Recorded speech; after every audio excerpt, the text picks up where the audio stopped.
Welcome back to Analysis. The hacking scandal has led to public anger at the press, the public inquiry led by Lord Leveson, and 2 years later, a standoff between the press and the politicians.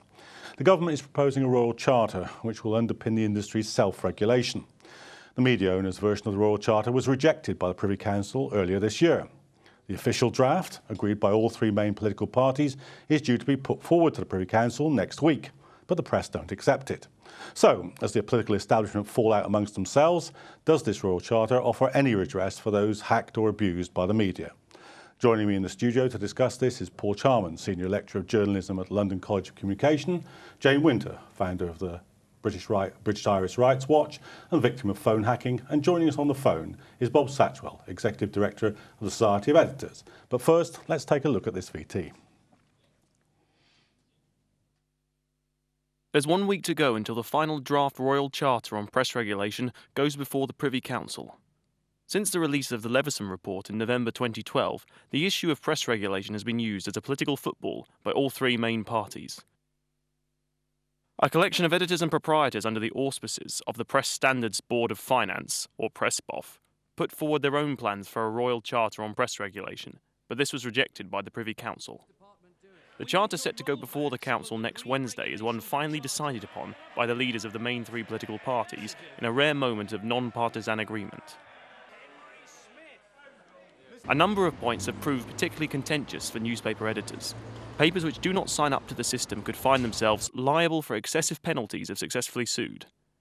Claimants will be able to use an independent arbitration system, which will only charge a small fee for litigation. The regulator will have the power to direct the nature and extent and placement of corrections of any story found to be inaccurate.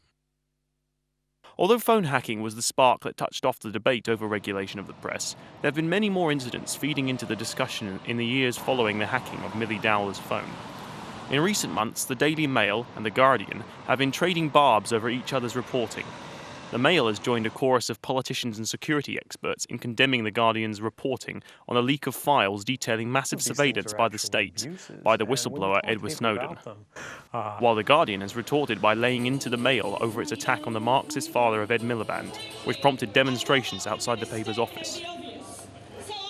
There is obviously a debate to be had about ethics and code of conduct in the media, the way they operate. I'd like to see, for example, an encouraging journalists to join the National Union of Journalists, which is campaigning for a conscience clause so that journalists can stand up to their managers when they're asked to do things which are either immoral or, let's face it, illegal. And I think we also need a debate about, when people are victimised by the press, that they have the right to redress. So that's not an attack on the freedom of speech. It's just about defending people who are voiceless and powerless. And no one's talking about driving the Daily Mail out of business. I think all ideally like the Daily Mail not to peddle venom and hatred, but I think we can do that by pressuring public opinion and just shaming them for what they do. For the Muslim community, concerns have been expressed over the representation of Muslims in some parts of the press, which have often been labelled sensationalist or Islamophobic.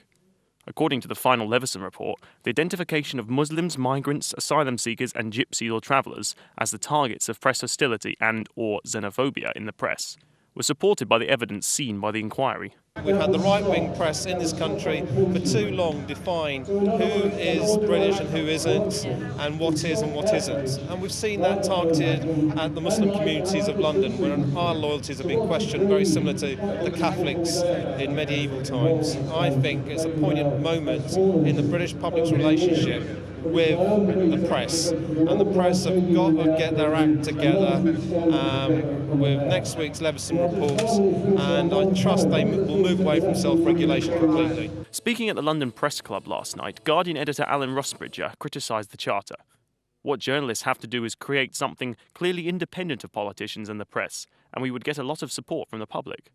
But this medieval piece of nonsense which has appeared out of the blue is the thing that has hideously complicated things. Today, it was revealed that in a last-ditch attempt to stop the regulation, a conglomerate of international media organisations has sent a letter to the Queen requesting she block the charter when it is put before her, warning that the regulation would be seized on by the enemies of free speech everywhere, eager to impose similar controls, although this has been rebuffed by the campaign group Hacked Off as hysterical scaremongering. Tensions between the government and the press are more frayed than they have been at any time in many years. Whether the new regulation will muzzle the freedom of the press or finally make the powerful newspapers accountable may soon be revealed. Alex McDonald, Islam Channel. Well, let's start our discussion by going to our phone guest, Bob Satchwell from the Society of Editors. Bob, apart from what you might think about the proposed regulation, this whole sad, sorry story is liable to further diminish both the standing of politicians and the press in the eyes of the public, isn't it? Well, I don't know whether about diminishing the press. The press has not come up with this system which you're talking about now, which goes to the Queen next week. Well, I mean it in the sense that if you look at the British Social Attitude Survey, for instance, both the press and the politicians have lower ratings than estate agents. Well, I mean that's always been the case. I mean, that's not changed over my 40-year career. That people are ambivalent about the papers. So we might say there's a long-term problem then. Well, no, it's not. They're ambivalent about the papers. They say, on the one hand, don't believe what you read in them, and then the next minute they settle arguments by saying, I read it in such and such. And that is the attitude. And, it's not a matter of whether you're liked in that way. It's a matter of whether the papers do their job. But just to get back into the point about all of this and what you've just been hearing, the complaints and the behaviour that was heard by Leveson, of course, were supposed to be about the culture and practice of the press. In fact, it bears no resemblance to the custom and practice of most journalists in this country. Bear in mind there are 20 national papers, 1,100 regional papers, and hundreds of magazines, and the journalists who work for them were just as horrified by some of the revelations that came out as were the public. Paul, do you think any of the proposals now floating around are liable to restore the public's trust in the press?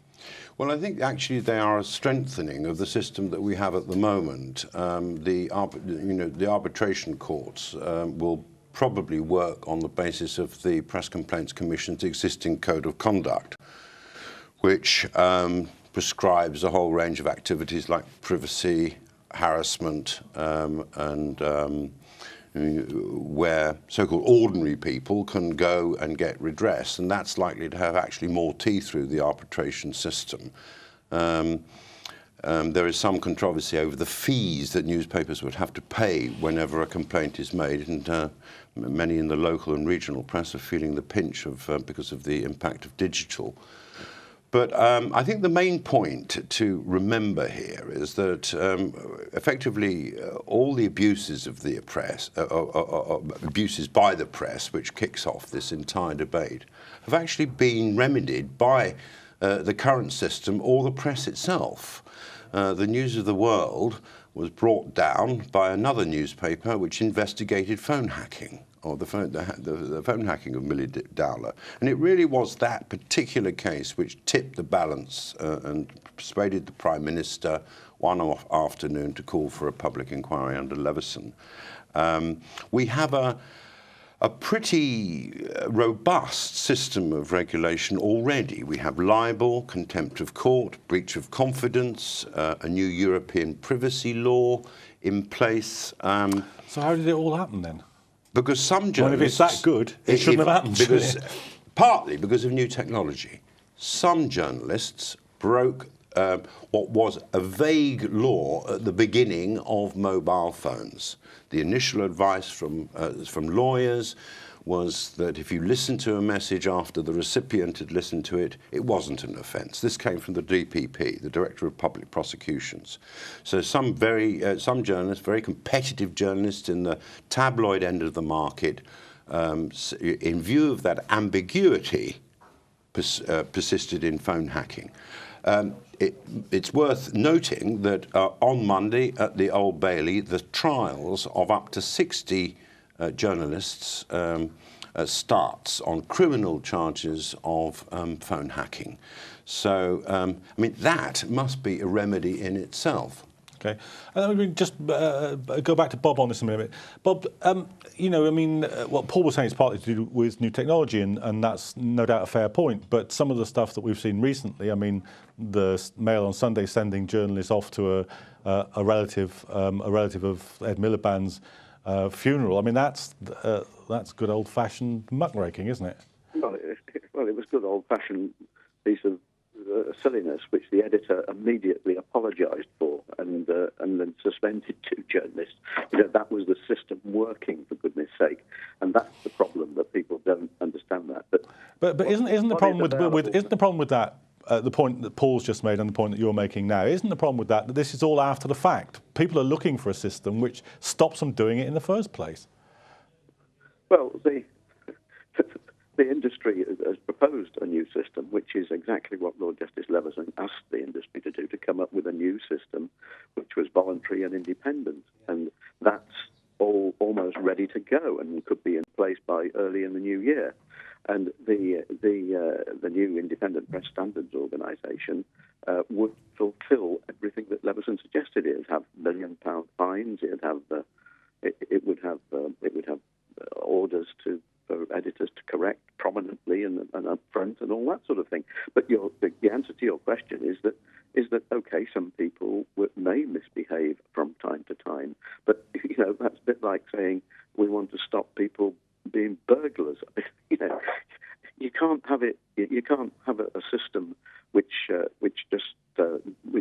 stamps out every piece of bad behaviour. But it will be the new system that's proposed by the press now will be the toughest in the Western world, okay. and it will provide a certain deterrent to bad behaviour in the future. Okay. Jane, let me just bring you into the conversation now. I guess one way of looking at this is to ask you, because you were a victim of this, what happened to you, and do you think that it wouldn't have happened to you if either one of these new proposals were in place?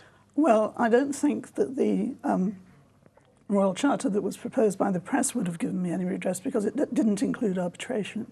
And that is a key point. I think that it makes it simple, easy and cheap if you have a complaint about the way that the press have behaved. And I absolutely accept that the majority of press are perfectly well behaved and don't go in for this kind of thing. But when they do, it can be very devastating. Whether the Charter, which is going before the Privy Council, will do the trick will depend on whether the press sign up to it. And only time will tell whether they really think that either the Press Complaints Commission, which I think everybody now accepts is a toothless tiger, is the way to proceed, or that they can set up, as it were, PCC2 and make that work. I, for one, would not be complaining to the body that they have proposed. So, Paul, you were talking about those trials. What do you think what effect do you think the trials are going to have? Because, I guess that is something. Maybe you'd argue that if a few people who are involved in this go down for a while, that'll be a much more salutary, have a much more salutary effect than the regulation. I think when Leveson was taking place and the police were raiding people's homes at 4 a.m. in the morning, reporters' homes, there was a chilling effect on the behaviour of the tabloid press. I think they pulled in their they pulled away from doing many of the type of sort of in-depth celebrity exposés that they sort of is really their stock in trade. I think it's very important actually for your audience and for your viewers on a sort of more international level to realise, though, that we hold dear in Britain the idea of freedom of expression.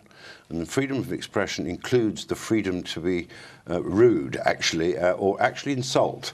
The old traditional definition is that the freedom to speak your mind as long as it doesn't harm other people, and that's a direct invocation to harm other people. And indeed, actually, British statute law has caught up with that in the race hate laws. It's now a criminal offence to incite racial hatred, or indeed in any sort of gender hatred. So there's another kind of plank, if you like, in the legal confines in the press. But it'd be a very poor state of things to move towards some system where freedom of expression was muffled and people couldn't have controversial views which weren't discussed in public, because that's the only way people get, change their minds or get a better picture of what the truth is. And do you think, I mean, there's some people are suggesting that, rather like public inquiries actually, that what comes out during the hearings may be more interesting than the verdict at the end, that there may be material which will embarrass both the government and the press come out in the evidence of the trials? Well, I mean, actually watching the Leveson inquiry is a terrible sort of kind of painful experience of sort of, the good of Greater Fleet Street and being paraded and cross-examined in public and all the dirty washing of the more excessive aspects of some section, the tabloid press. But, the press got a pretty good bashing, I think, and you're talking about your statistic about low popular trust. Yeah. I mean, as Bob said, we've never been, for some reason, people always blame the messenger. They tend not to trust newspapers, but by God, do they read them? I mean, the Daily Mail that you were talking about earlier. The answer is not as printed copies any longer, or less so, isn't it? Well, the Mail Online is the biggest read English language online news service in the world. Let me just bring Jane back in. Jane, do you find that there's something rather skewed about the debate about press freedom at the moment, in this sense, that when a law is being proposed, which, whatever its consequences might be, was generated out of a desire that actually people who are relatively powerless and relatively weak and have been victimised by the press might get some protection, while at the same time the government has actually got its Secret Service agents raiding a national newspaper, and somehow that doesn't quite seem to get the editors going in the same way? Do you think there's a disproportionate reaction there, that they're swallowing camels and straining at gnats? Certainly, I find it confusing, and I'm sure many other members of the public do as well. But I just wanted to say something about the law, because I didn't know that I had been hacked.